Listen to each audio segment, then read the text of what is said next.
పని చేసేది నిన్ను కొట్టడం కాదే, ఇలాంటి వెధవ పని చేసినందుకు నిన్ను చంపేయాలి. మాట్లాడవేమే, చెప్పవే, ఎన్నాళ్ళైంది చెప్పు.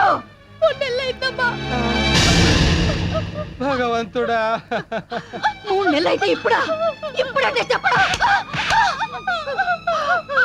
ఇంత జరిగితే ఒక్క మాట నాతో చెప్పి చావచ్చు కదే. ఏమే 10వ తరగతి కూడా పాస్ అవ్వలేదు, అప్పుడే నీకు ఇదేం పడుకుంటే?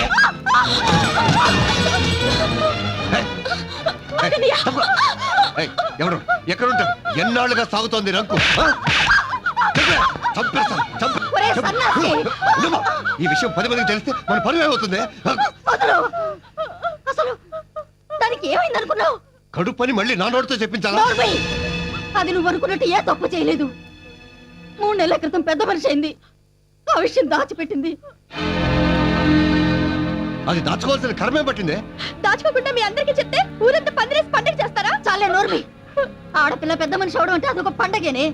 10 మంది ముత్తైదువుల్ని పిలిచి పట్టు చీరలు పెడతావా? నీకు జాకెట్ ఒంటి మీద ఉంటే 2 జాకెట్ దండం మీద ఉంటుంది. అయినా కూడా 10 మందికి తాంబూలాలు ఇచ్చి జాకెట్ గుట్టలు పెడతావా? ఊరందరికి భోజనాలు పెడతావా? తప్పదు కదమ్మా, ఆచార వ్యవహారాలు. ఇవి ఆచారాలు కాదమ్మా, లేనిపోని ఆర్పాటాలు. మధ్య తరగతి మనుషులు తాతకు మించి చేసుకుంటున్న ఆడంబరాలు.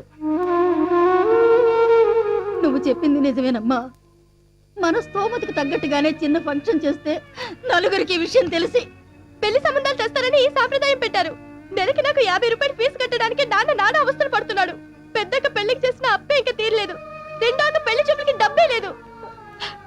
నేను ఇంకా చిన్న పిల్లనేనని ఊపిరి పీల్చుకుంటున్న నాన్నకి, నాన్న నేను పెద్ద మనిషిని అయ్యాను, నేను పెళ్లికి రెడీ అయ్యాను నాన్న అని ఎలా చెప్పమంటావు?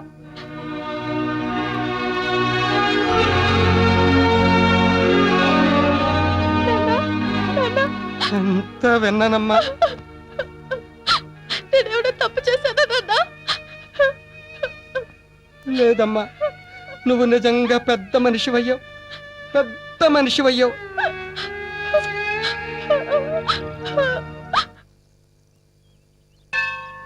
ఒరే అబ్బాయి, ప్రసాదరావు గారు ఇల్లు అమ్ముతానంటున్నారా? ఎంతంట? 3,70,000 చెబుతున్నారు. వాస్తు బాగుందా? బాగుంటే మాత్రం అంత డబ్బు ఎక్కడుంది మన దగ్గర? ఇప్పుడు కొంత ఇచ్చి మిగతా తర్వాత సర్దామని చెప్దామే. అయ్యగారు వచ్చారా? అదేంటి గురుగారు మీరు వచ్చారు? కబురు చేస్తే నేనే వచ్చానుగా. పర్వాలేదురా, ఎప్పుడు చూసినా ఏదో పని చేస్తూ ఉంటారు. ఎంత ఓపికరా మీకు. 4 రాళ్ళు సంపాదిస్తేనే కదా బాబు 4 ఏళ్ళు నోట్లోకి వెళ్ళేది. ఎంత కావాలండి? నాకు డబ్బు అవసరం అని మీ తండ్రి కొడుకులకి ఎలా తెలిసిపోతుందిరా? రండి బాబు కూసోండి. అడుక్కోవడానికి వచ్చిన వాడికి మర్యాదలు ఎందుకులేమ్మా? అదేం మాటలండి, మీరు కూర్చోండి. పెద్దమ్మాయి గారికి పంపాలండి. లేదురా, 3వ అమ్మాయి పెద్ద మనిషి అయింది. ఎంత మంచి వార్త చెప్పారు బాబు. అయితే మా అందరికి పప్పన్నం పెడుతున్నారన్నమాట. ఇదిగో బాబు ముందే చెప్తున్నా, కూరగాయలన్నీ నేనే సప్లై చేస్తాను. దానికి వేడుకలేం చేయట్లేదమ్మా. మరి డబ్బు? 2వ దానికి పెళ్లి చూపులు ఏర్పాటు చేశాను రా. అమ్మాయిని చూసుకోవడానికి ఎల్లుండి మగ పెళ్లి వారు వస్తున్నారు. సంబంధం కుదిరితే పెళ్లి చేసేస్తారండి? పెళ్లి చేయడానికే కదరా ఈ తిప్పలన్నీ. పెద్దింటి సంబంధం ఏర్పాట్లు అవి చెయ్యాలి. ఓ 3,000 ఉంటే. అలాగేనండి. రేయ్, దిబ్బేలోంచి 3 ఏళ్ళు పట్రా.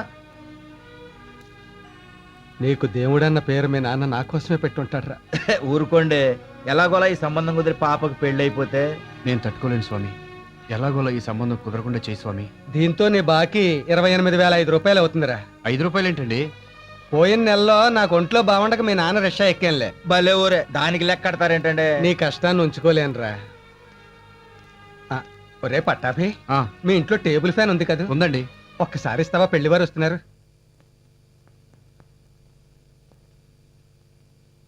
మీ అమ్మాయి మాకు బాగా నచ్చింది. వచ్చిన ప్రతి అడ్డమైన విధం ఇదే మాట అన్నాడు. ఏంటి? అబ్బే ఏం లేదండి, అమ్మాయి నచ్చిందంటున్నారు కదా, మరి కట్నం అది. ₹1 వద్దు. కొంపదీసి ఈ కొంప రాసిచ్చేయమంటారా? ఏమొద్దు, పెళ్లి మాత్రం గ్రాండ్ గా జరిపించండి. ఎందుకంటే అమెరికా నుంచి నా ఫ్రెండ్స్ అందరూ వస్తున్నారు. అందుకే ఏ గ్రాండ్ కాకతీయాలనో అరేంజ్ చేయండి. అలాగే బావగారు.